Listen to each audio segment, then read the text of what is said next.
Détends-toi. Elle dort comme une souche. Elle ne remarquera rien. Mais c'est sa maison. Exactement. C'est pour ça que c'est amusant. Viens maintenant.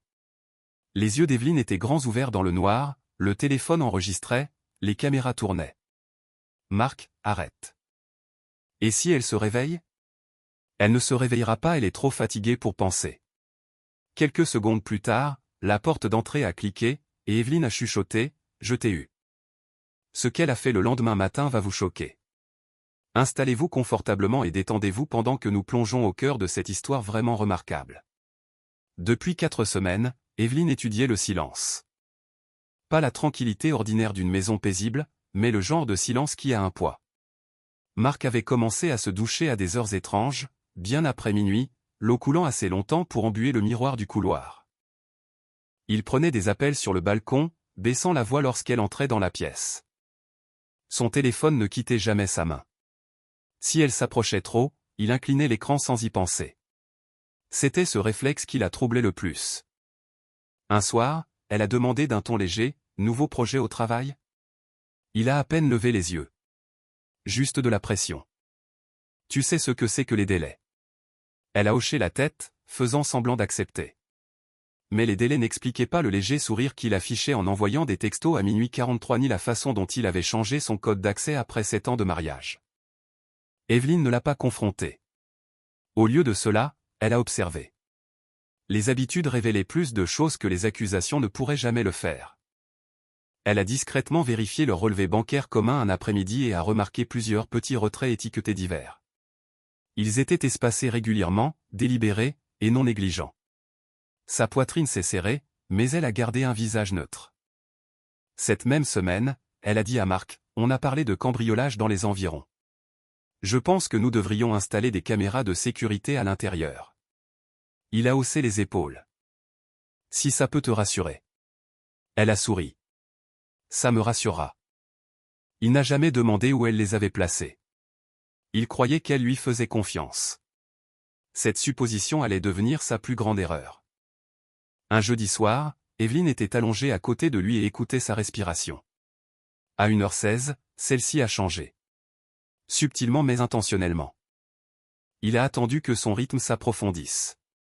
Elle a gardé sa respiration lente, régulière, travaillée. À 1h17, elle l'a entendu. Le doux clic métallique de la porte d'entrée qui se déverrouille. Son cœur s'est mis à battre si fort qu'elle a craint qu'il ne la trahisse. Des pas ont traversé le tapis du salon. Puis un petit rire étouffé.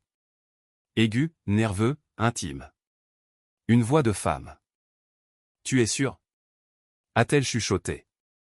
La réponse de Marc fut basse et confiante. Elle dort profondément. Les doigts d'Evelyne se sont crispés sur les draps. Elle n'a pas bougé. Le sol du couloir a doucement grincé lorsque 2 séries de pas ont dépassé la porte de leur chambre. Le parfum d'une fragrance inconnue a légèrement dérivé par la fente en dessous. À cet instant, quelque chose a changé en elle. Pas de l'hystérie. Pas du choc. Une clarté si vive qu'elle a stabilisé son pouls. Les caméras enregistraient. Chaque angle. Chaque chuchotement. Elle s'est imaginé le flux du salon diffusé silencieusement sur le compte cloud qu'elle avait sécurisé avec son propre mot de passe. Elle a imaginé l'horodatage brillant en rouge dans le coin de l'écran. La porte de la chambre d'amis s'est fermée doucement. La maison s'est apaisée à nouveau. Evelyne a fixé l'obscurité. Des souvenirs ont défilé dans son esprit. Les vœux de mariage. Les rires partagés. Les projets pour un avenir qui semblait soudain fictif. Elle s'est souvenue de la façon dont il lui tenait autrefois le visage en lui promettant la loyauté. Maintenant, il rassurait une autre femme sous leur toit. Des larmes se sont accumulées mais ne sont pas tombées. Elle a refusé de laisser le chagrin la priver de sa précision. Les heures ont passé lentement. Vers 3h42, la porte de la chambre d'amis s'est rouverte. De doux chuchotements. Un rire étouffé. La porte d'entrée s'est refermée avec un clic. Quelques minutes plus tard, Marc s'est glissé dans le lit. En prenant soin de ne pas la déranger. Il sentait le savon et le parfum mal masqués. Il a expiré et s'est installé, croyant que la nuit avait entièrement englouti son secret. Evelyne est restée immobile, les yeux fermés, l'esprit éveillé. Elle a compris quelque chose de clair à l'approche de l'aube. La trahison n'était pas toujours bruyante. Parfois, elle entrait silencieusement à 1h17. Si elle dormait, Evelyne était plus éveillée qu'elle ne l'avait jamais été. La lumière du matin s'est infiltrée à travers les rideaux avec une normalité trompeuse. Marc s'est étiré à côté d'elle et a déposé un baiser désinvolte sur son front. « Tu as dormi comme un bébé » a-t-il murmuré. Evelyne s'est forcée à faire un doux sourire. On dirait bien. Sa voix n'a pas tremblé. Il est allé se doucher, fredonnant légèrement le même air qu'il utilisait quand il était content de lui. Elle est restée immobile jusqu'à ce qu'elle entende l'eau couler, puis a attrapé son téléphone sous l'oreiller. Ses doigts étaient stables lorsqu'elle a ouvert l'application de sécurité. L'icône de notification clignotait. De multiples alertes de mouvement. Elle a appuyé sur lecture. La vidéo s'est chargée clairement. Il y avait Marc qui déverrouillait la porte. Il y avait la femme, Lila, sa collègue qu'elle avait rencontrée une fois lors d'un événement d'entreprise. Lila a regardé autour d'elle nerveusement avant d'entrer. « Détends-toi » avait dit Marc sur l'enregistrement, plaçant une main dans le bas de son dos. Elle ne se réveille jamais. La gorge d'Evelyne s'est serrée face à ce rejet désinvolte. Elle les a regardés passer devant des photos de mariage encadrées. Lila s'est brièvement arrêtée près de l'une d'elles. « C'est bizarre » a-t-elle demandé. Marc a ri doucement. « C'est temporaire. » Temporaire. Le mot a résonné à l'intérieur d'Evelyne comme une explosion sourde. Les flux sont passés à la caméra du couloir. Leurs silhouettes se sont dirigées vers la chambre d'amis. Elle a fait une avance rapide. À un moment donné, Lila a chuchoté, « Et si elle le découvre ?» La réponse de Marc a été ferme. Elle ne le découvrira pas. Evelyne a mis la vidéo en pause et a inspiré lentement. Ce qui blessait le plus n'était pas la trahison physique. C'était la certitude dans sa voix. L'arrogance.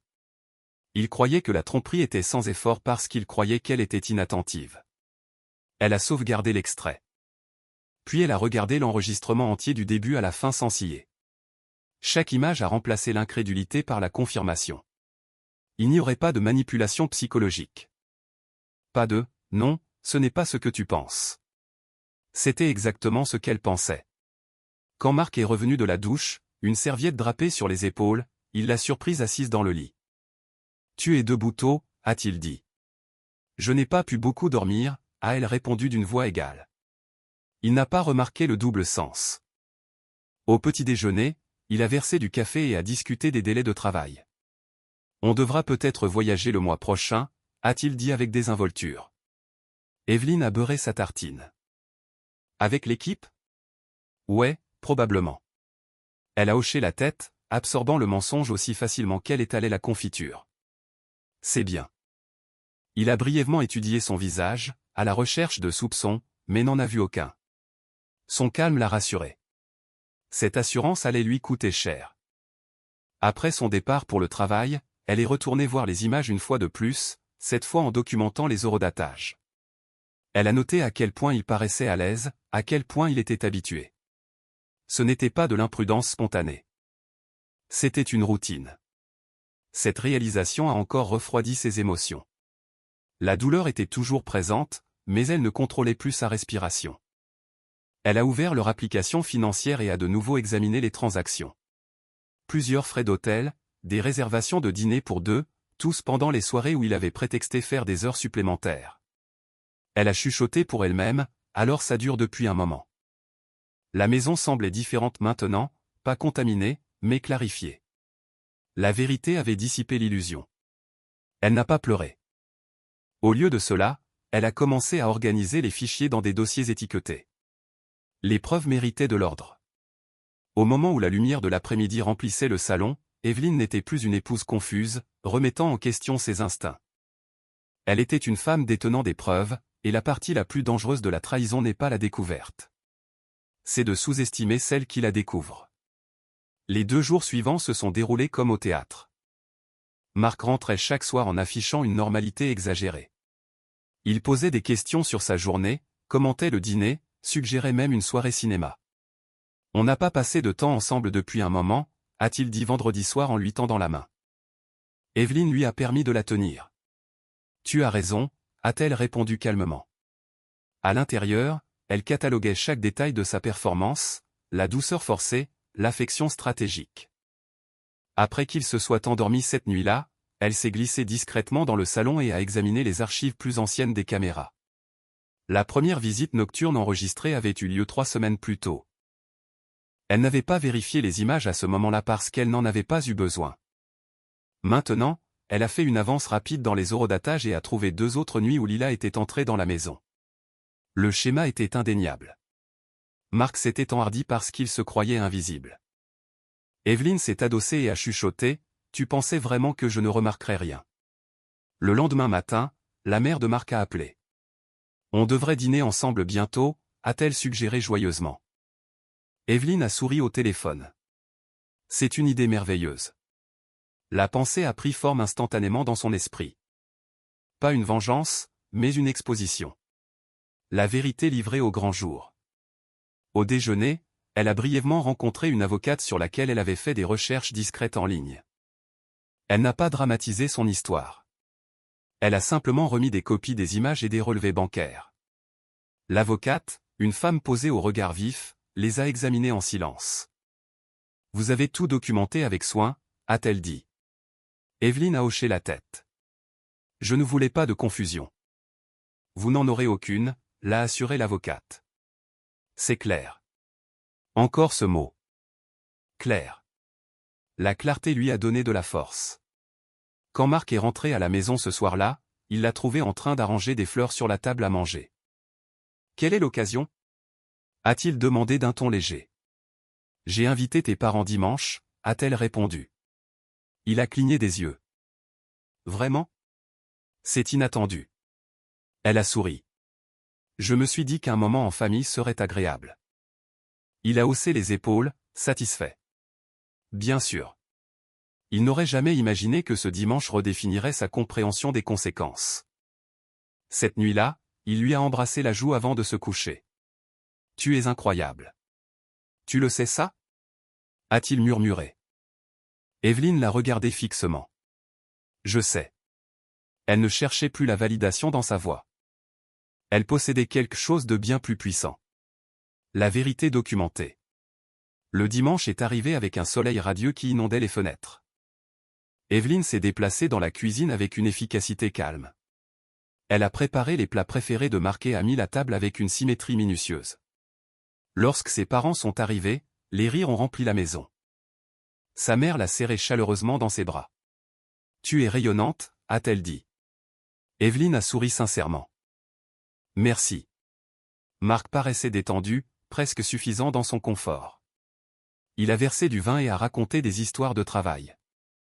Evelyn l'a observé attentivement, notant avec quelle facilité il portait le masque de l'innocence. Après avoir débarrassé les assiettes à dessert, elle s'est levée de sa chaise en tenant la télécommande. Avant que tout le monde ne parte, a-t-elle commencé doucement.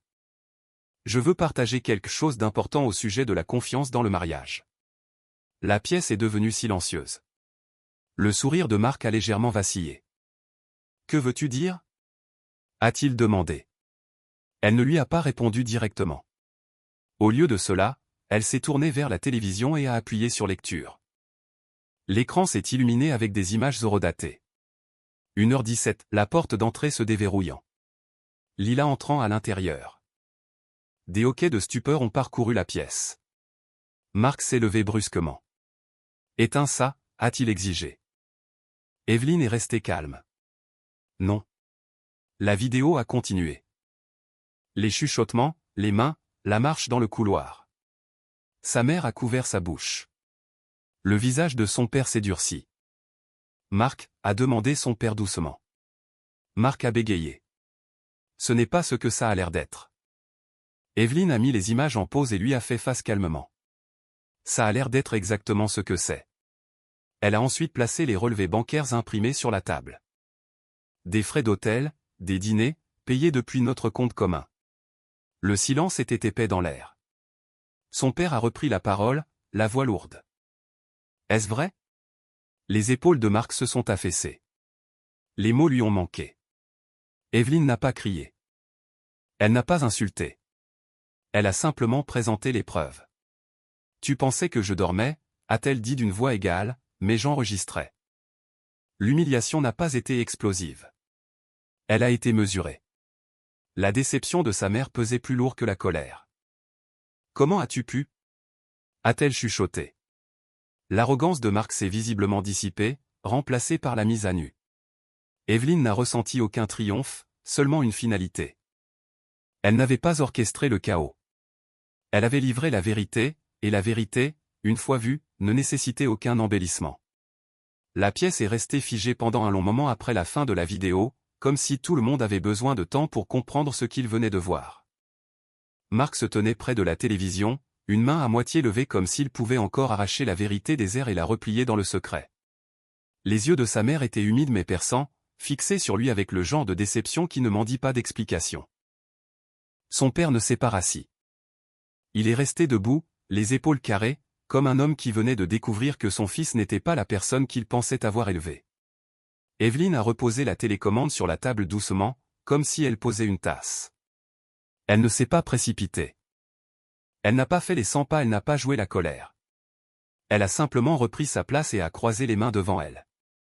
La mère de Marc a parlé la première, la voix tremblante. Dans cette maison, a-t-elle chuchoté. Dans la maison de ta femme? Marc a dégluti. Maman, son père l'a coupé. Ne l'appelle pas maman maintenant, a-t-il dit. Sa voix n'était pas forte mais elle portait. C'est toi qui as fait ça. Ne commence pas à mendier de la douceur après avoir amené de la saleté dans sa maison. Le visage de Marc s'est durci une seconde, un réflexe. Ce n'est pas de la saleté. La tête de son père s'est tournée vers lui d'un coup sec. Fais attention à ce que tu dis. Il a pointé du doigt la télévision. Nous avons vu ce que nous avons vu. Le regard de Marc s'est tourné vers Evelyne, cherchant une émotion qu'il pourrait utiliser. Il n'en a trouvé aucune. Cette absence l'a troublé plus que des larmes ne l'auraient fait. Il s'est raclé la gorge et a essayé de paraître raisonnable. Evelyne, on ne peut pas faire ça devant eux. C'est privé. Evelyne a légèrement penché la tête. Privé, c'est ce que tu voulais à 1h17. Sa voix était stable. Tu voulais que ce soit privé. Tu voulais que ce soit caché. Tu voulais que je sois endormi. Sa mère a pressé une main sur sa poitrine, respirant superficiellement. Marc, a-t-elle répété, plus doucement maintenant. Dis-moi la vérité. Depuis combien de temps? Marc a hésité. Evelyne n'est pas intervenue pour répondre. Elle a laissé le silence faire son travail. Son père a fait un pas en avant. Depuis combien de temps? A-t-il répété. La mâchoire de Marc s'est contractée. Ça n'a pas d'importance. Ça a de l'importance, a dit Evelyne immédiatement, pas plus fort, juste plus fermement. Ça a de l'importance parce que tu n'as pas trébuché pour tomber là-dedans. Tu l'as planifié. Les yeux de Marc ont lancé des éclairs. Je n'ai rien planifié. C'est juste arrivé. Evelyne a ramassé les relevés imprimés et les a fait glisser sur la table vers ses parents. Les frais d'hôtel n'arrivent pas simplement. Les paiements au restaurant pour deux non plus. L'amener ici plusieurs fois non plus. Elle a tapé une fois sur le papier du bout du doigt. Ça, c'est de la planification. Sa mère a fixé les chiffres, puis a levé les yeux vers lui lentement. Tu as utilisé son argent, a-t-elle chuchoté. Marc a essayé de rire, mais le son est sorti creux. Notre argent. Evelyne n'a pas scié. Mon salaire est plus élevé que le tien, a-t-elle dit calmement. Et l'héritage qui a aidé à acheter cette maison venait de ma famille. Mais tu le savais. Tu savais aussi que tu pouvais te cacher derrière le mot nôtre quand ça t'arrangeait. Le visage de son père s'est contracté. Donc tu as trompé, a-t-il dit, chaque mot contrôlé, et tu as volé. Marc a tressailli. Evelyne s'est légèrement penchée en avant. Tu as utilisé des fonds auxquels je n'avais pas consenti pour ta liaison. C'est du vol pour moi, elle s'est adossée. Mais aujourd'hui il ne s'agit pas de vous convaincre. Aujourd'hui, il s'agit de t'enlever la capacité de déformer la réalité. La mère de Marc a regardé Evelyne avec un mélange de douleur et de respect. Ma chérie, a-t-elle dit d'une voix tremblante, pourquoi ne m'as-tu pas appelé? Pourquoi n'es-tu pas venue nous voir avant ça? Evelyne ne s'est adoucie que d'une fraction. Parce que je ne voulais pas de réconfort, je voulais de la clarté. Elle a regardé Marc et je voulais des témoins. Le visage de Marc a rougi. Des témoins, a-t-il répété comme s'il était offensé.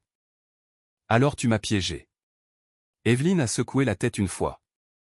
Tu t'es piégé toi-même. Les caméras étaient là. La porte était là. La chambre d'amis était là. Tu n'as trébuché sur aucune de ces choses. Elle a jeté un coup d'œil à ses parents. Je vous ai invité parce que je refusais d'être dépeinte comme folle, émotive ou exagérée. C'est ce que les hommes comme lui font quand ils sont pris.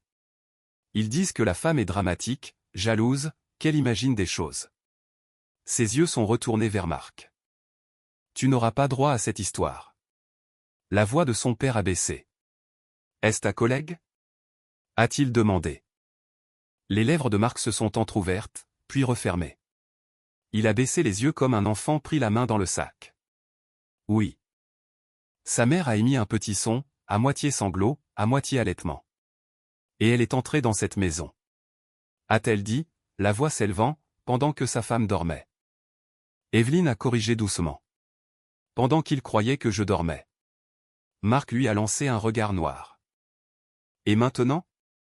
A-t-il lâché. Tu veux que je sois humilié? Tu l'as fait. Tout le monde a vu. Es-tu satisfaite? Evelyne n'a pas répondu immédiatement.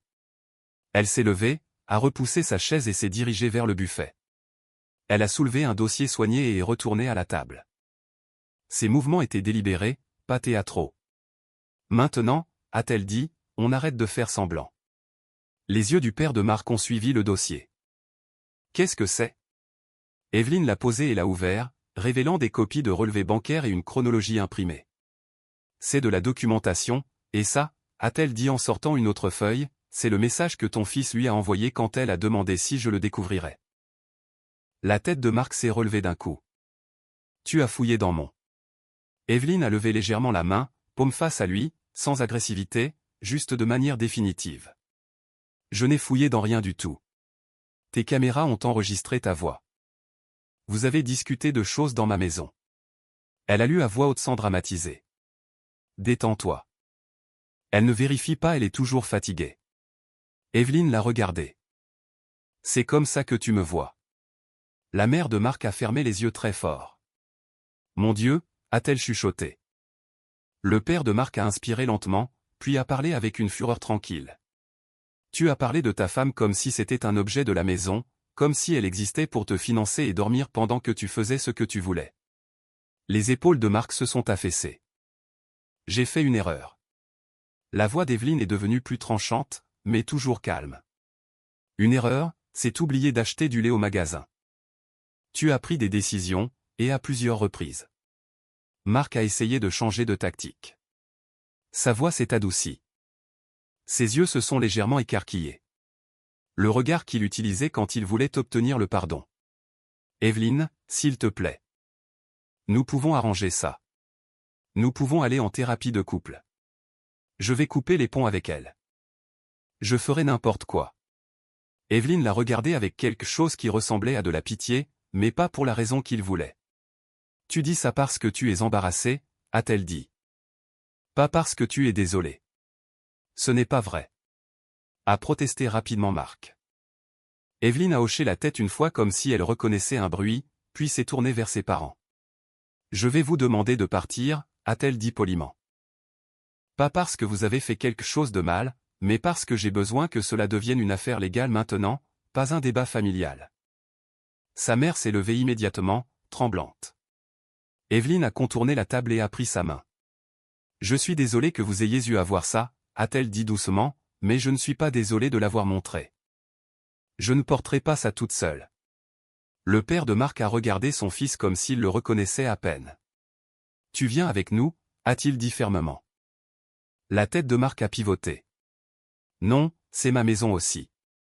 Les yeux d'Evelyne se sont posés sur lui. Non, a-t-elle corrigé, toujours polie. Ça ne l'est pas, Marc a ricané. Tu ne peux pas me jeter dehors comme ça. Evelyne a rouvert le dossier et a fait glisser un document vers lui. En fait, je peux. Elle l'a tapoté. Le titre de propriété, mon héritage a couvert la compte et les prêts hypothécaires sont à mon nom. Non, ton nom n'est pas sur l'acte. Elle a fait une pause, observant la réalisation faire son effet. Tu as profité du confort sans t'assurer de l'engagement. C'était ton choix. La bouche de Marc s'est ouverte, puis refermée. Les yeux de sa mère se sont écarquillés. Marc, a-t-elle chuchoté, presque suppliante comme si elle espérait qu'il dirait qu'il ne le savait pas. Il n'a rien dit. Son père a attrapé son manteau avec des mouvements brusques. Nous partons, a-t-il répété, mais cette fois ça sonnait comme un ordre pour tout le monde dans la pièce, y compris pour la réalité elle-même. Marc s'est tourné vers Evelyne, la voix s'élevant. Donc tu as planifié ça. Tu as attendu. Evelyne a secoué la tête. Je n'ai pas planifié tes tromperies. Je me suis préparé à tes mensonges. Elle s'est dirigée vers la porte d'entrée et l'a ouverte. Le geste n'était pas dramatique. Il était simple. Une porte ouverte pour que les gens sortent. Ses parents se sont dirigés vers elle lentement. Sa mère s'est arrêtée sur le seuil et s'est retournée vers Evelyne. « Tu es une femme forte » a-t-elle chuchoté, la voix brisée. « Je suis désolée. » Evelyne a hoché la tête. « Merci. » Puis elle a regardé Marc, qui se tenait toujours dans le salon comme un homme dont les lumières de la scène s'étaient retournées contre lui. « Tu peux faire un sac ce soir » a-t-elle dit d'un ton égal.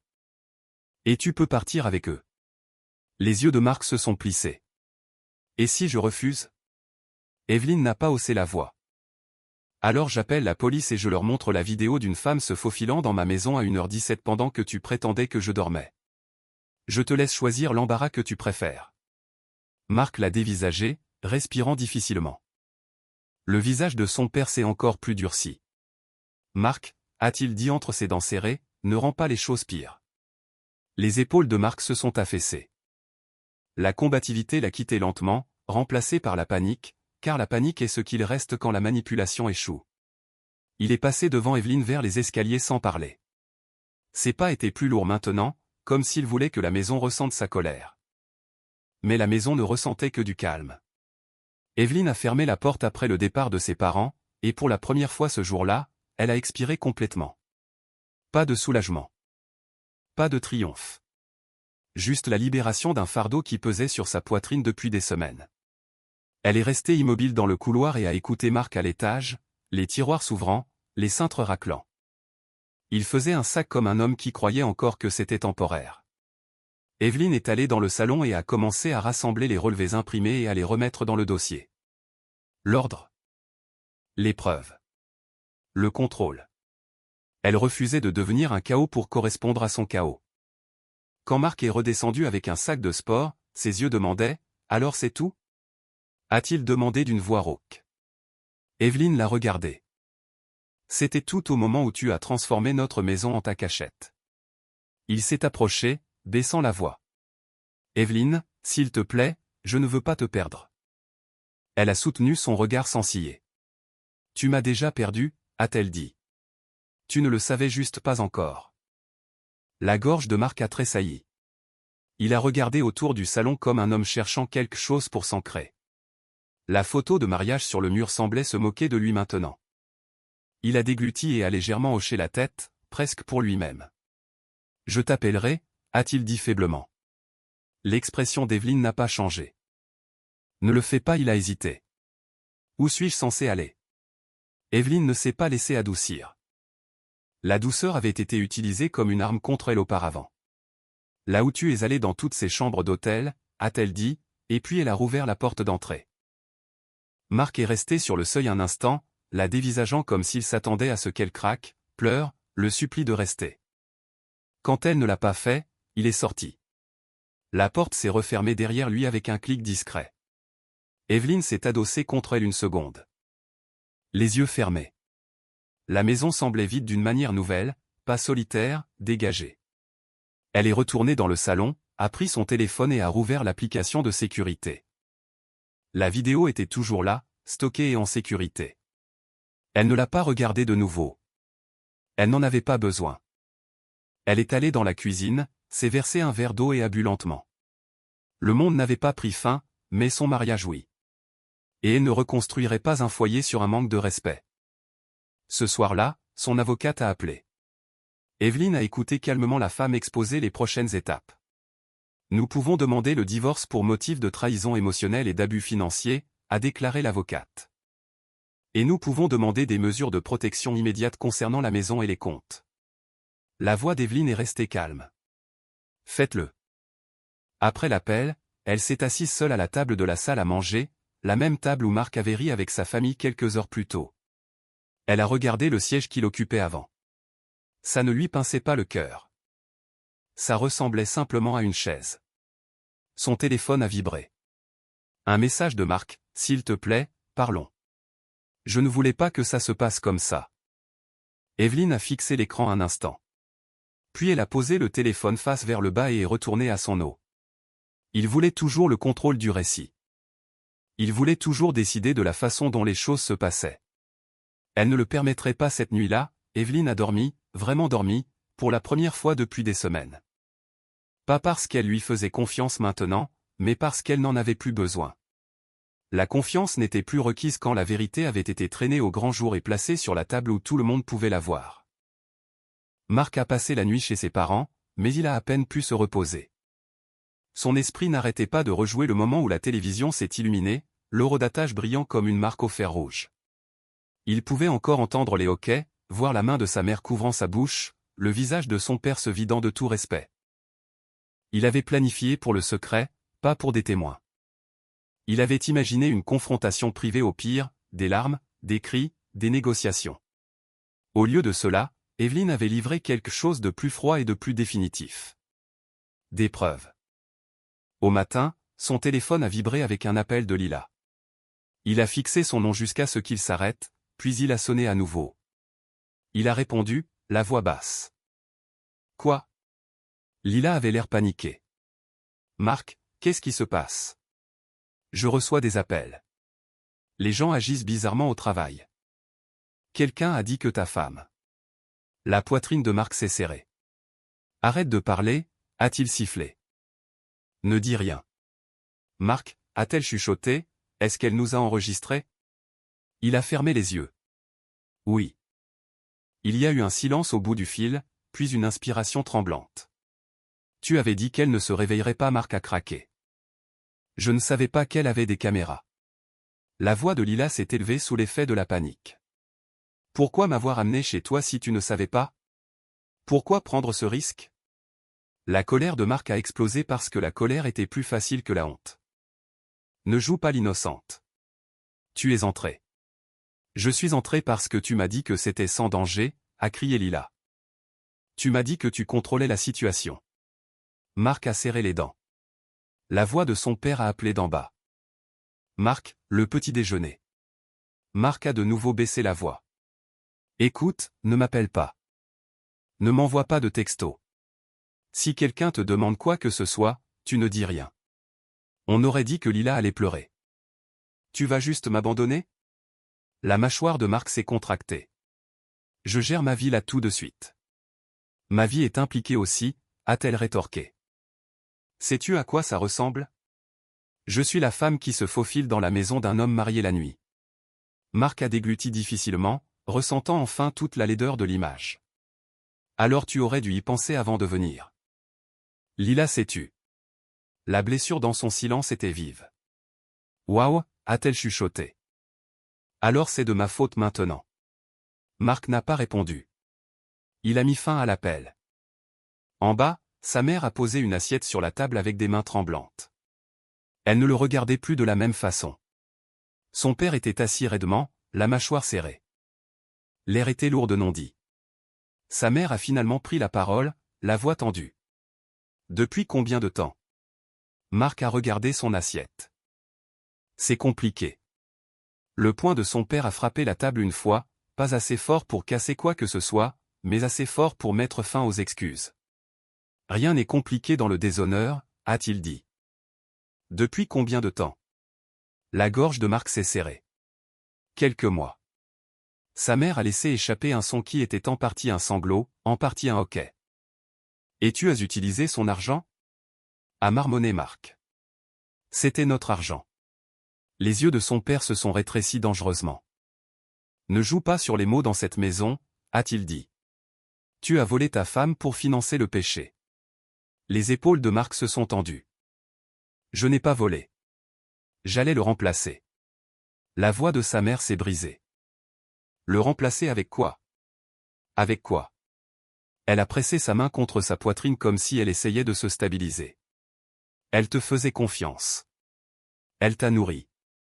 Elle a construit un foyer avec toi. Marc a regardé la table. Je sais. Son père s'est penché en avant, la voix basse et tranchante. Vraiment? Parce qu'un homme qui sait n'en amène pas une autre sous le toit de sa femme comme un voleur.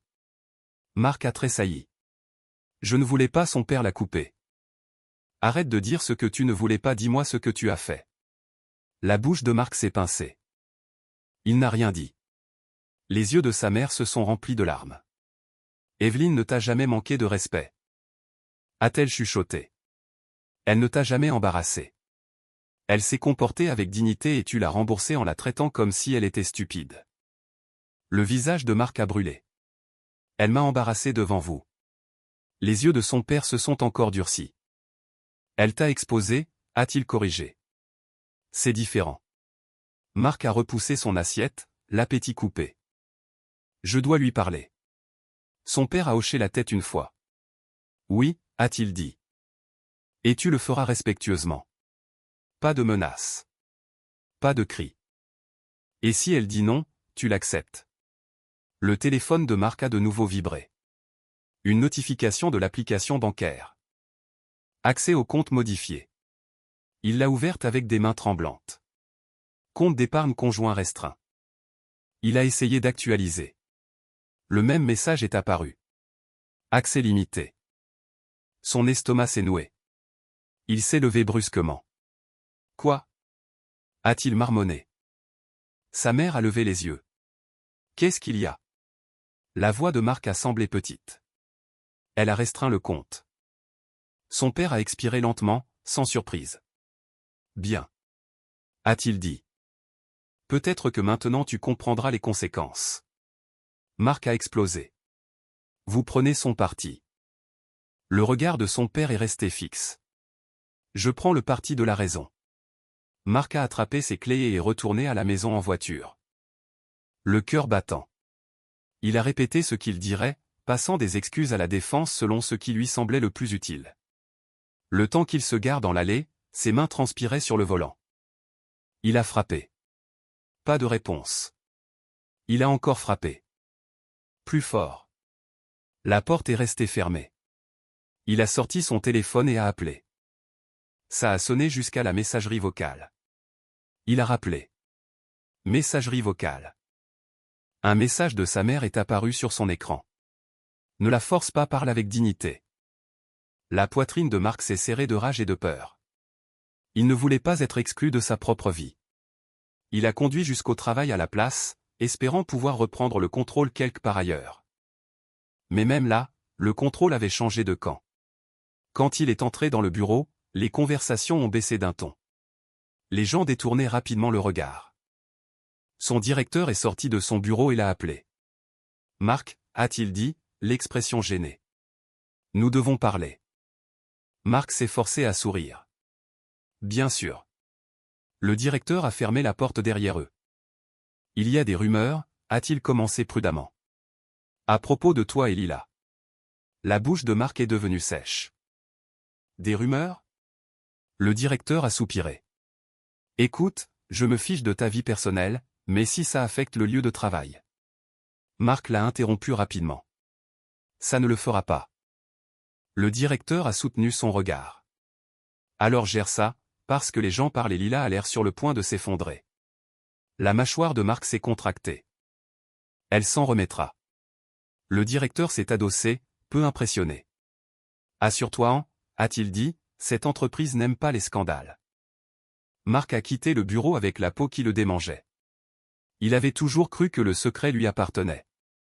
Maintenant, il appartenait à tous ceux qui avaient vu les preuves, tous ceux qui avaient entendu des chuchotements, tous ceux qui pouvaient relier les points. Evelyne ne l'avait pas seulement confronté. Elle lui avait enlevé la capacité de formuler l'histoire.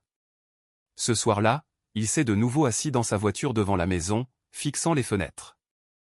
Les lumières étaient allumées. Elle était à l'intérieur, vivant sans lui. Cette pensée lui a tordu l'estomac. Il a tapé un message lentement. Evelyne, s'il te plaît. Je suis désolé. Je veux réparer ça. Je ferai n'importe quoi. Il a fixé l'écran, puis a ajouté, ne fais pas ça. Ne jette pas tout par la fenêtre. Il l'a envoyé, puis a immédiatement regretté la dernière ligne. On aurait dit un reproche. Quelques minutes plus tard, son téléphone a vibré avec une réponse. Pas d'Evelyne, mais de son avocate. Veuillez ne pas contacter Madame Hale directement. Les communications futures se feront par l'intermédiaire du conseiller juridique. Le souffle de Marc a quitté ses poumons comme si quelqu'un l'avait frappé. Il l'a relu. Puis encore. Les mots n'ont pas changé. Evelyne avait agi plus vite qu'il ne l'avait prévu. Elle avait transformé la situation d'un chaos émotionnel en une structure juridique. Il est resté assis dans sa voiture pendant un long moment, fixant simplement le message, sentant quelque chose de peu familier s'installer dans sa poitrine. De l'impuissance. Parce que pour la première fois, son charme ne pouvait pas l'atteindre. Ses excuses ne pouvaient pas l'adoucir. Sa colère ne pouvait pas l'effrayer. Et ses excuses ne pouvaient pas défaire une vérité enregistrée. Lorsqu'il est finalement parti en voiture, il ne s'est pas senti comme un homme allant se reposer. Il s'est senti comme un homme sortant d'une vie qu'il avait déjà perdue. Une décision arrogante à la fois. Evelyne a passé la semaine suivante à faire ce que Marc ne s'attendait pas à ce qu'elle fasse. Elle a vécu de manière stable. Elle s'est réveillée à son heure habituelle. Elle a fait du café. Elle est allée au travail. Elle a répondu aux emails. Elle a souri à ses collègues. Pas parce qu'elle n'était pas affectée, mais parce qu'elle refusait de laisser la trahison démanteler son rythme. Marc avait déjà pris assez de choses. Il ne prendrait pas aussi sa stabilité. Mardi, elle a rencontré son avocate dans un bureau calme avec un éclairage doux et des portes solides. L'avocate a fait glisser un dossier vers elle. « Nous allons déposer le dossier aujourd'hui », a-t-elle dit. Demande de divorce.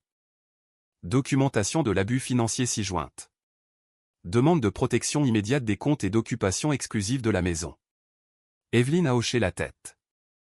Déposez-le. L'avocate a étudié son visage. Êtes-vous sûr de vouloir emprunter cette voie? Une fois déposé, il devient plus difficile de faire marche arrière. L'expression d'Evelyne est restée calme. C'est le but. Lorsqu'elle a quitté le bureau, son téléphone a vibré à plusieurs reprises. Marc. Encore Marc. Puis la mère de Marc. Evelyne l'a laissé sonner. Son avocate avait déjà donné des instructions. Aucun contact direct. Tout passait désormais par une structure, pas par l'émotion. Ce soir-là, sa sœur Nadia est venue. Nadia n'a pas frappé doucement. Elle a frappé comme si elle était prête à combattre les murs. Quand Evelyne a ouvert la porte, Nadia l'a serrée dans ses bras si fort qu'Evelyne a eu le souffle coupé. « J'ai vu ton message. » A chuchoté Nadia. « J'entre. » Evelyne a reculé et l'a laissé entrer. Nadia a regardé autour du salon, plissant les yeux, alors il l'a vraiment amenée ici. A-t-elle dit, la voix chargée d'incrédulité. Dans cette maison, Evelyne n'a pas répondu immédiatement. Elle est allée dans la cuisine et a versé 2 verres d'eau. Nadia l'a suivie comme une ombre. « Ève » a dit Nadia doucement. « Parle-moi. » Evelyne a posé les verres. Ses mains ne tremblaient pas. « Il n'y a rien à expliquer » a-t-elle répondu. Il l'a fait. Je l'ai enregistré. Je l'ai exposé. J'ai demandé le divorce. Nadia l'a dévisagé, la colère montant dans ses yeux. J'ai envie de casser quelque chose, a-t-elle dit, entre ses dents serrées. J'ai envie de lui casser la figure. Les lèvres d'Evelyne se sont légèrement soulevées, pas par humour, mais par appréciation. Ne le fais pas, a-t-elle dit doucement. Cela lui donnerait une histoire à raconter. Les épaules de Nadia se sont un peu relâchées. Comment fais-tu pour être si calme, a-t-elle exigé de savoir. Comment fais-tu pour te tenir là comme si c'était juste de la paperasse? Le regard d'Evelyne s'est abaissé vers le plan de travail un instant, sa voix s'est adoucie. Parce que si je crie, je perds du temps, a-t-elle dit, et le temps est ce que les menteurs utilisent. Nadia s'est assise lourdement sur un tabouret, les yeux brillants. Est-ce que tu l'aimais? A-t-elle demandé, soudainement douce. Evelyne a fait une pause. La question était plus lourde que n'importe quelle insulte. Oui, a-t-elle dit simplement. J'aimais celui que je croyais qu'il était. La gorge de Nadia s'est serrée. Et maintenant? Evelyne a levé les yeux. Maintenant je m'aime plus que la version de lui que j'avais inventée. Le silence s'est installé entre elles un instant. Puis Nadia a tendu le bras à travers le comptoir et a serré la main d'Evelyne. Je suis fier de toi, a-t-elle chuchoté. Evelyne n'a pas répondu par un sourire dramatique. Elle a juste hoché la tête. 2 jours plus tard, un coursier a livré les papiers du divorce à Marc au travail. Evelyne n'a pas assisté à la scène, mais elle en a entendu parler. Nadia avait des amis qui aimaient les potins, et les potins allaient vite. Marc aurait pâli, puis serait sorti en trombe du bâtiment comme si la colère pouvait effacer des documents juridiques. Ce soir-là, le père de Marc a appelé Evelyne sur son téléphone. Elle a fixé l'écran pendant un long moment, puis a répondu. « Evelyne, a dit le père, d'une voix basse, lourde de honte. Je suis désolé d'appeler, j'avais juste besoin de te parler. » La voix d'Evelyne est restée polie. « Je comprends. » Il y a eu une pause. « Il n'est plus lui-même, a dit le père. Il est en colère. Il blâme tout le monde. Il dit que tu l'as piégé. » Le ton d'Evelyne n'a pas changé. « Je ne l'ai pas piégé. » A-t-elle répondu. « J'ai documenté ce qu'il a choisi de faire. » Son père a expiré lentement. « Je sais, a-t-il dit. Je lui ai dit. » Il refuse de l'accepter. Evelyne s'est appuyée contre le mur, fermant brièvement les yeux. « Ce n'est plus mon problème, a-t-elle dit doucement. « Je sais, a répété son père, et tu as tous les droits. Je t'appelle juste pour te dire quelque chose. » Sa voix s'est tendue. « Ma femme est malade à cause de ça. Elle s'en veut de l'avoir mal élevée. Je lui ai dit qu'elle n'avait pas fait ça. C'est lui. Mais quand même, il a fait de nouveau une pause. Je veux que tu saches que nous ne sommes pas contre toi. » La gorge d'Evelyne s'est un peu serrée, mais elle a gardé une voix stable. « Merci, a-t-elle dit. Je suis désolé qu'elle souffre. Mais je ne peux pas réparer ce que votre fils a brisé. » Je comprends, a dit son père. Tu vas t'en sortir? Evelyne a répondu honnêtement. Oui, a-t-elle dit. Pas tout de suite, mais oui. Après avoir raccroché, Nadia l'a regardé. Ça va? A demandé Nadia. Evelyne a hoché la tête. Je suis claire, a-t-elle répondu. Ce week-end-là, Marc a tenté une dernière approche. Il s'est présenté à la maison dans l'après-midi lorsqu'il a supposé qu'Evelyne serait là. Il s'est tenu au portail et a appelé son nom comme s'il avait encore le droit de la convoquer. Quand elle n'a pas répondu, il a frappé sur le portail jusqu'à ce que les voisins jettent des coups d'œil à travers les rideaux. Evelyne n'a pas ouvert le portail. Elle n'est pas sortie. Elle a regardé à travers la fenêtre du salon, le visage illisible. Nadia se tenait à côté d'elle, furieuse. « Laisse-moi sortir. » A sifflé Nadia. « Laisse-moi lui dire. » Evelyne a levé la main doucement. « Non, a-t-elle dit. Il veut faire une scène. » Marc a sorti son téléphone et a envoyé un texto rapidement. Le téléphone d'Evelyne a vibré. « S'il te plaît. Parle-moi. Je suis désolé, je vais arranger ça. Ne fais pas ça. » Evelyne a fixé le message, puis a tapé une réponse simple. « Contactez mon avocate. » La réponse de Marc est arrivée instantanément. « Alors c'est ça? Tu vas vraiment me détruire? » Les doigts d'Evelyne ont plané au-dessus du clavier. Puis elle a tapé, « Tu nous as détruits. » J'ai mis fin à la mascarade. Marc a de nouveau frappé au portail. « Evelyne, a-t-il crié. Je suis ton mari. » Nadia s'est avancée, mais Evelyne s'est interposée devant elle. Evelyne a déverrouillé la porte d'entrée et est sortie, non pas vers le portail, mais sur le porche, en gardant ses distances. Sa posture était droite. Sa voix calme, mais assez forte pour porter. « Tu n'es pas mon mari dans le comportement, a-t-elle dit. Tu étais mon mari en titre. Ce titre est en train d'être retiré. » Le visage de Marc s'est tordu. « Alors tu en as juste fini? Pas de thérapie de couple? Pas de chance? » Evelyne l'a regardé fixement. « Tu as amené une femme chez moi, a-t-elle dit. Tu l'as fait alors que tu me croyais impuissante. Tu as utilisé nos économies. Tu l'as fait plus d'une fois. La thérapie, c'est pour les gens qui respectent assez la relation pour ne pas la violer comme ça. La voix de Marc s'est brisée. J'ai fait une erreur. Le ton d'Evelyne ne s'est pas adouci. Tu as fait des choix, a-t-elle corrigé. Il a agrippé les barreaux du portail, les jointures blanchissant. Tu penses que tu es meilleur que moi maintenant? Les yeux d'Evelyne sont restés fixes. Je pense que j'en ai fini d'être moins que moi-même pour toi, a-t-elle dit. C'est ce que je pense. La respiration de Marc est devenue rauque. Où suis-je censé aller? Mes parents me regardent à peine. Tout le monde parle. Je ne peux même pas. Evelyne n'a pas tressailli. Tu aurais dû y penser à 1h17. Marc l'a dévisagée comme s'il voulait la détester d'avoir raison. Puis ses épaules se sont légèrement affaissées, comme si son corps acceptait enfin ce que sa fierté refusait. Alors tu ne reviendras vraiment pas, a-t-il chuchoté. Evelyne a secoué la tête une fois. Non, a-t-elle dit. Je ne reviendrai pas. Marc a lâché le portail lentement. Il a regardé autour de lui comme s'il espérait qu'un voisin serait témoin de son chagrin et le validerait. Mais la rue est restée calme. Son humiliation n'avait plus de public parce que la vérité en avait déjà eu un. Il a hoché la tête raidement. Bien. A-t-il marmonné, forçant la dureté à revenir dans sa voix. Fais ce que tu veux. Evelyne n'a pas réagi. Les menaces n'étaient que le dernier langage des personnes impuissantes. Elle s'est retournée et est retournée dans la maison sans se presser, sans claquer la porte. Une fermeture silencieuse, une limite nette. À l'intérieur, Nadia l'a dévisagée. Tu n'as même pas tremblé, a dit Nadia, stupéfaite. Evelyne est allée dans la cuisine et s'est versée de l'eau à nouveau, parce qu'il n'aura plus mes émotions. A-t-elle répondu.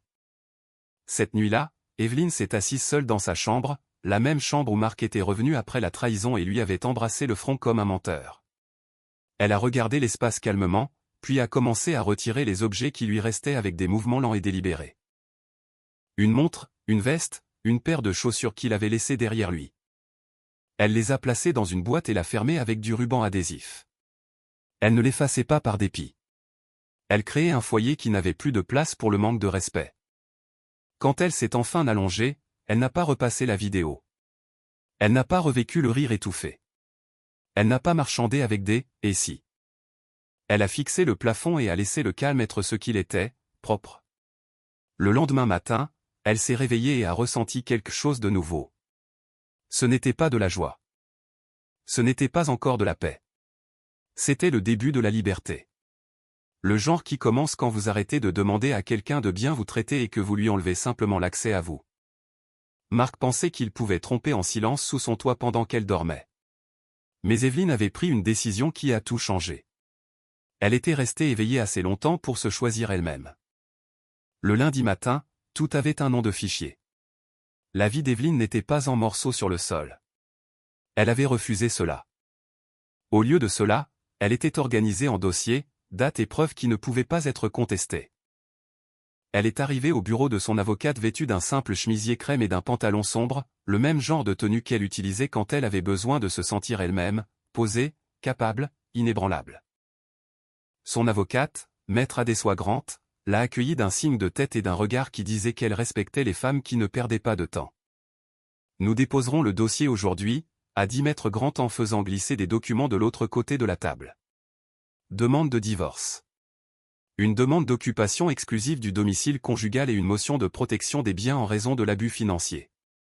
Evelyne a lu lentement, non pas parce qu'elle ne comprenait pas, mais parce qu'elle voulait absorber la réalité de sa propre décision. Le nom de Marc trônait sur le papier comme une vieille signature sur un contrat auquel elle ne croyait plus. Elle a pris le stylo. Une fois que vous avez signé, a poursuivi maître Grant, tout change. Les communications devront passer par moi. Aucun contact direct. Pas d'échange de textos. Pas de négociations émotionnelles. Les yeux d'Evelyne se sont levés. Il a déjà essayé. Bien sûr que oui, a répondu maître Grant avec un ton presque sec. Les gens comme ça paniquent quand la structure apparaît. Ils comptent sur la confusion. Vous faites le contraire. Evelyne a signé, le stylo a glissé en douceur, sans tremblement, sans hésitation. Quand elle a eu terminé, elle l'a posé et a expiré, pas de soulagement, juste de la certitude. Maître Grant a ramassé les papiers. Nous le ferons assigner aujourd'hui, a-t-elle dit. De plus, vos preuves sont solides. Les images des caméras, les dossiers financiers, la chronologie. Il essaiera de vous dépeindre comme déraisonnable, mais les femmes raisonnables avec des preuves sont difficiles à vaincre. Evelyn a hoché la tête une fois. Je ne suis pas intéressée par le vaincre, a-t-elle dit. Je suis intéressée par une sortie propre. Le regard de Maître Grant s'est adouci d'une fraction. C'est la forme de vengeance la plus sûre, a-t-elle dit, une sortie propre. Devant le bureau, le téléphone d'Evelyn a de nouveau vibré. Marc, elle l'a fixé pendant qu'il sonnait. Lorsqu'il s'est arrêté, il a envoyé un message immédiatement. Je suis désolé, s'il te plaît, arrête ça. Parlons comme des adultes. Ses lèvres ne se sont pas retroussées de colère. Elle a transféré le message à Maître Grant et a remis son téléphone dans son sac. Comme des adultes, il avait dit ça comme si faire entrer une femme en douce dans leur maison à 1h17 du matin était une bêtise d'enfant, comme des adultes. L'audace semblait presque insultante, mais elle ne l'a pas émue. À la maison, Nadia attendait, faisant les 100 pas dans le salon. Des nouvelles ? A-t-elle demandé, le regard vif. C'est déposé, a répondu Evelyn simplement. Les épaules de Nadia sont retombées avec un souffle qu'elle avait retenu. Bien. Evelyn est allée à la table à manger, a ouvert son ordinateur portable et a changé les mots de passe, service bancaire, email, service public, application de sécurité, stockage cloud. Chaque clic était une porte qui se fermait. Quand elle a eu fini, elle s'est adossée et a fixé la pièce silencieuse. La maison semblait stable. Elle avait construit sa sécurité de ses propres mains et la renforçait maintenant avec des verrous juridiques. Le prochain appel venait de la mère de Marc, la voix tremblante. « Evelyn, s'il te plaît, a-t-elle dit, il nous a dit que tu avais déposé une demande. » Evelyn a gardé un ton respectueux. « Oui. Peux-tu lui pardonner ? » « Pour le bien du mariage, a demandé sa mère. Sa voix s'est brisée. « Pour l'amour de la paix. » Evelyn a fait une pause, choisissant ses mots avec soin, parce qu'elle ne voulait pas que la cruauté devienne une nouvelle habitude. La paix ne consiste pas à ravaler le manque de respect, a-t-elle dit doucement. La paix consiste à le supprimer. Sa mère a commencé à pleurer doucement. J'ai tellement honte.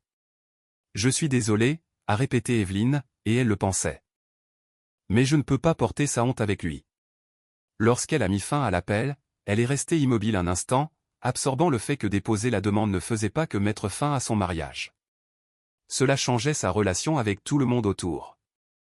Les gens qui lui avaient souri lors des réunions de famille allaient maintenant devoir décider s'ils étaient loyaux à la vérité ou loyaux au confort.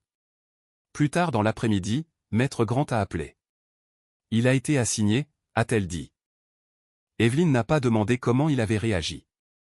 Elle n'avait pas besoin de détails. Son imagination pouvait en fournir assez. Au lieu de cela, elle a demandé, que se passe-t-il ensuite ? Il essaiera probablement de vous contacter directement, a répondu Maître Grant. Ignorez-le. S'il se présente, appelez-moi. S'il devient perturbateur, documentez-le. Vous faites tout bien. Après l'appel, Evelyn s'est tenue dans sa chambre et a regardé le placard. La moitié contenait encore les affaires de Marc. Elle ne les a pas arrachées. Elle ne les a pas jetées. Elle les a simplement placées dans des boîtes avec une précision calme, en les scotchant toutes et en les étiquetant. Marc a récupéré en présence d'un avocat. Elle les a empilées dans la chambre d'amis, la même chambre d'amis qu'il avait utilisée pour se moquer de sa fidélité. La transformer en espace de stockage, c'était comme récupérer un territoire sans se battre. Cette nuit-là, elle a préparé le dîner pour elle et Nadia. Elles ont mangé silencieusement au début. « Est-ce que tu ressens quelque chose ?» a soudainement demandé Nadia, la voix douce maintenant. Du genre, es-tu engourdie ? Evelyn a mâché lentement. Je ressens tout, a-t-elle admis. Je ne laisse juste pas ça prendre le volant. Nadia l'a dévisagé, puis a hoché la tête comme si elle comprenait. Ça, c'est de la force, a-t-elle chuchoté. Evelyn a baissé les yeux sur son assiette. C'est de la survie, a-t-elle corrigé. Dehors, le monde continuait de tourner. Des voitures passaient, des voisins riaient quelque part. C'était troublant de voir comment la vie continuait quand un mariage se terminait. Mais c'était peut-être ça la leçon. Sa vie était plus grande que sa trahison. Et elle avait l'intention de la vivre comme si elle le savait. Près de minuit, Marc a encore appelé. Le téléphone a sonné et sonné. Evelyne a laissé faire, puis un autre message est arrivé. « Tu vas vraiment faire ça? Tu vas me détruire ?» Evelyne a fixé les mots un instant, puis a tapé une seule réponse et l'a envoyée au numéro de son avocate, comme indiqué. Tout contact ultérieur doit être adressé au conseiller juridique. Elle a éteint son téléphone et est allée se coucher. Pour la première fois depuis des semaines, elle a dormi sans écouter les bruits de pas. Les supplications de Marc n'ont pas commencé par de l'humilité.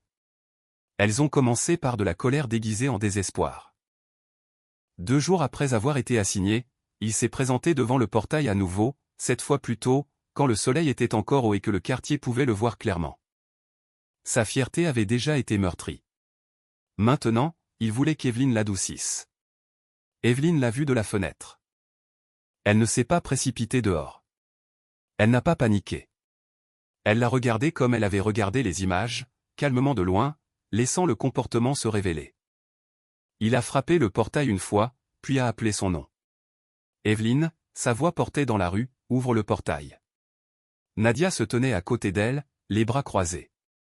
Il s'embarrasse tout seul. A marmonné Nadia. Il le veut. A répondu Evelyne doucement. Il veut du bruit. Le téléphone de Marc vibrait dans sa main, probablement des messages de ses parents lui disant d'arrêter. Il les a ignorés. Il a frappé de nouveau. Evelyne, je sais que tu es là. Ne fais pas ça. Evelyne s'est dirigée vers le porche, a ouvert la porte d'entrée et est sortie, non pas vers le portail, mais assez près pour être vue. Sa posture était droite. Elle n'avait pas l'air d'une femme sur le point de s'effondrer. Elle avait l'air de quelqu'un qui avait pris une décision et s'y tenait. Les yeux de Marc se sont immédiatement accrochés à elle. Enfin, a-t-il dit, la voix tendue. Alors tu vas juste me mettre dehors comme si je n'étais rien. Le ton d'Evelyne est resté égal. Tu n'es pas enfermé en dehors d'une maison, a-t-elle dit. On t'a retiré l'accès à moi. Son visage s'est tordu. L'accès, a-t-il répété, en ricanant. Écoute-toi. Tu as transformé ça en une question de pouvoir. Evelyne n'a pas tressailli. C'est une question de pouvoir, a-t-elle dit. Tu as utilisé le pouvoir quand tu as supposé que je ne remarquerais rien. Tu as utilisé le pouvoir quand tu as utilisé nos économies. Tu as utilisé le pouvoir quand tu l'as amené dans notre maison et que tu as chuchoté que je dormais profondément. Les yeux de Marc ont vacillé de honte, puis se sont à nouveau durcis. J'ai dit ça pour qu'elle ne panique pas. Evelyne a hoché la tête comme s'il avait prouvé son point de vue. Exactement, Marc a de nouveau agrippé les barreaux du portail, se penchant en avant. Je suis désolé, a-t-il dit rapidement, comme si le dire était une clé qui ouvrirait tout. Je suis désolé, j'ai tout gâché. Mais tu vas trop loin. Le divorce, les avocats, tu agis comme si j'avais assassiné quelqu'un. Le rire de Nadia fut tranchant. Tu as assassiné le respect, a-t-elle rétorqué, mais Evelyne a levé une main doucement, signalant à Nadia de rester silencieuse. Le regard d'Evelyne est resté sur Marc. Tu minimises, a-t-elle dit. C'est ce que font les menteurs quand ils n'obtiennent pas ce qu'ils veulent.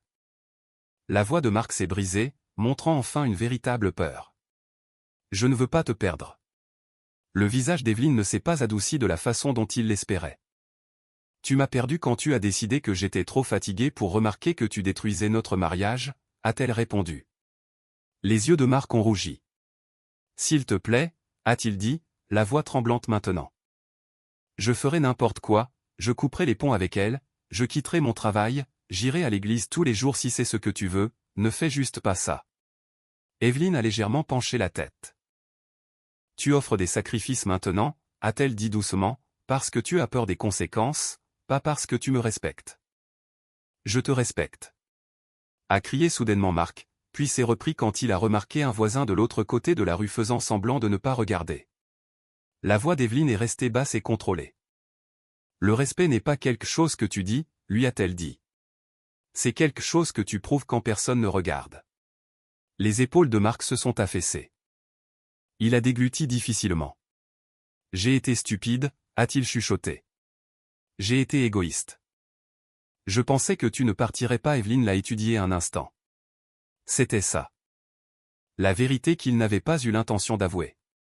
Il pensait qu'elle ne partirait pas, il pensait que sa patience était permanente. C'est ça le problème, a dit Evelyne. Tu as bâti ton comportement sur mon silence. Marc a secoué la tête rapidement. Je vais changer. Je le jure, donne-moi une chance. Les yeux d'Evelyne étaient stables. Tu as eu des chances, a-t-elle dit. Chaque fois que tu as déverrouillé cette porte, chaque fois que tu lui as envoyé un texto, chaque fois que tu as payé une chambre d'hôtel, chaque fois que tu es revenu dans mon lit et que tu as embrassé mon front comme si tu ne salissais pas ma vie. Marc a grimacé. Evelyne. Elle a encore levé la main, l'arrêtant. Ce n'est pas une négociation, a-t-elle dit. Je ne suis pas ici pour être convaincu. Son visage s'est contracté de frustration. Alors tu vas vraiment faire ça et passer à autre chose? Comme si je ne signifiais rien? Le ton d'Evelyne s'est légèrement adouci, mais pas assez pour l'inviter à revenir. Tu signifiais quelque chose, a-t-elle dit. C'est pour ça que ça fait mal. Mais tu ne peux pas utiliser ce que tu as signifié pour excuser ce que tu as fait. Le souffle de Marc s'est coupé. Il a baissé les yeux, puis les a relevés. Je peux au moins te parler à l'intérieur. Juste 5 minutes. Evelyne a secoué la tête. Non. Les yeux de Marc ont lancé des éclairs. Alors tu vas me traiter comme un criminel. La voix d'Evelyne est restée calme. Et ce calme a rendu ses mots plus lourds. Tu t'es traité comme un criminel quand tu t'es faufilé, a-t-elle dit. Je ne fais que répondre à la réalité. Marc se tenait là, coincé entre l'humiliation et le chagrin. Puis sa voix a baissé. Je t'aimais, a-t-il chuchoté. La gorge d'Evelyne s'est brièvement serrée, mais elle ne l'a pas montré. Si tu m'aimais de la façon dont l'amour est censé être, a-t-elle dit. Tu n'aurais pas eu besoin de secret. Les lèvres de Marc ont tremblé. Alors et maintenant? Les yeux d'Evelyne ont soutenu les siens. Maintenant tu pars, a-t-elle dit. Et tu laisses le processus se terminer. Pendant un instant, Marc a eu l'air de vouloir supplier à nouveau, mais quelque chose dans l'immobilité d'Evelyne lui a fait réaliser que supplier ne marcherait pas. Ses épaules se sont relâchées, il a lâché le portail lentement, comme s'il abandonnait la dernière illusion de contrôle qu'il avait. Il a hoché la tête raidement. Bien. A-t-il marmonné. Tu le regretteras. Evelyne n'a pas réagi. Les menaces n'étaient que le dernier langage des personnes impuissantes. Elle s'est retournée et est retournée à l'intérieur sans se presser, sans claquer la porte. Une fermeture silencieuse, une limite nette. Nadia a expiré bruyamment. Cet homme, a-t-elle chuchoté. Evelyne s'est adossée au mur un instant. Il ne supplie pas parce qu'il m'aime, a-t-elle dit doucement. Il supplie parce qu'il est embarrassé. Nadia l'a regardé. Et toi? Le regard d'Evelyne a dérivé vers la caméra du salon qui clignotait silencieusement dans le coin. Je ne suis pas embarrassée, a-t-elle répondu. Je suis réveillée. Elle est allée dans la cuisine, s'est versé un verre d'eau et a bu lentement, laissant son corps s'apaiser. Dehors, la voiture de Marc a démarré, puis s'est éloignée. La rue est redevenue normale. Mais à l'intérieur de la poitrine d'Evelyne, quelque chose s'était mis en place. La certitude qu'elle ne sacrifierait plus jamais sa paix pour la convenance de quelqu'un d'autre. Le temps n'a pas guéri Evelyne en un moment dramatique. Il l'a guérie de la façon dont les matins guérissent l'obscurité, lentement, constamment, sans demander la permission. Le premier mois après avoir déposé la demande, elle s'est concentrée sur la routine. La routine était son encre. Elle est retournée au travail, a fait de plus longues promenades après le dîner et a réarrangé la maison par de petites touches qui la faisaient se sentir à nouveau chez elle. Elle a légèrement déplacé le canapé. Elle a changé les rideaux du salon. Elle a remplacé la literie de la chambre d'amis. Chaque changement était discret, mais chacun d'eux disait à son système nerveux, la menace est partie. Marc a essayé de rentrer dans sa vie par des portes dérobées. Il a envoyé des excuses par l'intermédiaire d'amis communs. Il a publié des messages vagues en ligne sur les leçons apprises et la perte. Evelyne a tout ignoré. Elle n'avait pas besoin de regrets publics. Elle avait besoin de respect privé, et il avait déjà montré qu'il ne pouvait pas l'offrir quand ça comptait. Un après-midi, Evelyne a de nouveau rencontré Maître Grant pour examiner les conditions de l'accord. Il veut négocier, a dit Maître Grant en parcourant un document. Il demande une part des capitaux propres de la maison. Evelyn a presque souri. Bien sûr qu'il le demande. Maître Grant a haussé un sourcil. Vous n'êtes pas surprise. Evelyn a secoué la tête. Il est constant, a-t-elle dit. Égoïste avant, égoïste maintenant. Le ton de Maître Grant est resté professionnel. Nous répondrons avec l'acte de propriété et les dossiers d'héritage, a-t-elle dit. Il est peu probable qu'il obtienne ce qu'il demande. Evelyn a hoché la tête, puis a demandé doucement. Comment les femmes font-elles pour rester avec des hommes comme ça? Maître Grant a levé les yeux. Son expression s'est adoucie. Parce qu'elle pense que partir est plus douloureux que de rester, a-t-elle dit. Jusqu'au jour où rester devient insupportable. Evelyn a gardé cela à l'esprit sur le chemin du retour. Elle a repensé à la nuit où elle avait entendu le rire. Le moment où son estomac s'était noué, le moment où elle avait réalisé que la trahison n'était pas accidentelle. Cette nuit avait été insupportable, mais elle avait aussi été clarifiante. Cela lui avait montré le prix de rester silencieuse. Ce soir-là, elle s'est assise sur son porche avec une tasse de thé. La rue était calme. Des enfants jouaient au loin. Un voisin a fait un signe de la main. Evelyn lui a répondu. Sa vie ne s'était pas terminée. Elle avait changé de forme. Nadia l'a rejointe, s'installant dans la chaise à côté d'elle. Tu es plus légère, a observé Nadia. Evelyn a regardé sa sœur. Le suis-je? Nadia a hoché la tête. Tu ne le portes plus. Les yeux d'Evelyn se sont dirigés vers le portail où Marc s'était tenu, suppliant, transpirant, exigeant. Il croyait que je dormais, a dit Evelyn doucement. Le visage de Nadia s'est tendu. Il était si sûr de lui. Evelyn a hoché la tête. C'est ça qui me fait peur, a-t-elle admis. Pas qu'il ait triché, mais qu'il se soit senti en sécurité de le faire sous mon toit, comme si j'étais insignifiante. Nadia a tendu le bras et lui a serré la main. Tu n'étais pas insignifiante, a-t-elle dit fermement. Tu étais trop bien pour lui. Evelyn a expiré lentement. Peut-être, a-t-elle dit. Mais ce qui compte, c'est que je suis enfin devenue trop protectrice envers moi-même pour le tolérer. Au fil des mois, le processus juridique a avancé. Les derniers papiers sont arrivés avec moins de drame que les gens ne l'attendaient. Il n'y a pas eu de scène de hurlement au tribunal, pas de bagarre publique. Le pouvoir de Marc avait toujours dépendu de la confusion privée et d'un chaos émotionnel. Face aux preuves et à la structure, il a rétréci. Le jour où le divorce a été finalisé, Evelyn ne l'a pas célébré bruyamment. Elle est allée au travail comme d'habitude. Elle est rentrée chez elle et a cuisiné un repas simple. Elle s'est assise à la table de la salle à manger et a regardé la pièce silencieuse. Le silence était différent maintenant, pas lourd, pas révélateur, juste paisible. Plus tard, son téléphone a vibré une fois. Un message de Marc, j'espère qu'un jour tu pourras me pardonner. Evelyn l'a fixé un instant, puis elle a posé le téléphone sans répondre. Le pardon n'était pas un cadeau qu'elle devait, et tourner la page n'était pas une conversation qu'il méritait. Elle s'est levée, s'est dirigée vers la caméra du salon et l'a éteinte. La petite lumière clignotante a disparu. Pendant des mois, cette caméra avait été son bouclier. Maintenant, elle n'en avait plus besoin. Elle ne protégeait plus un mariage. Elle protégeait sa paix. Cette nuit-là, Evelyn a dormi profondément. Pas le sommeil impuissant sur lequel Marc avait compté, mais le genre reposant qui vient quand votre vie n'est plus trahie dans le noir. À la fin, la vengeance n'a pas été bruyante. Ça n'a pas été de la violence. Ça n'a pas été des ragots.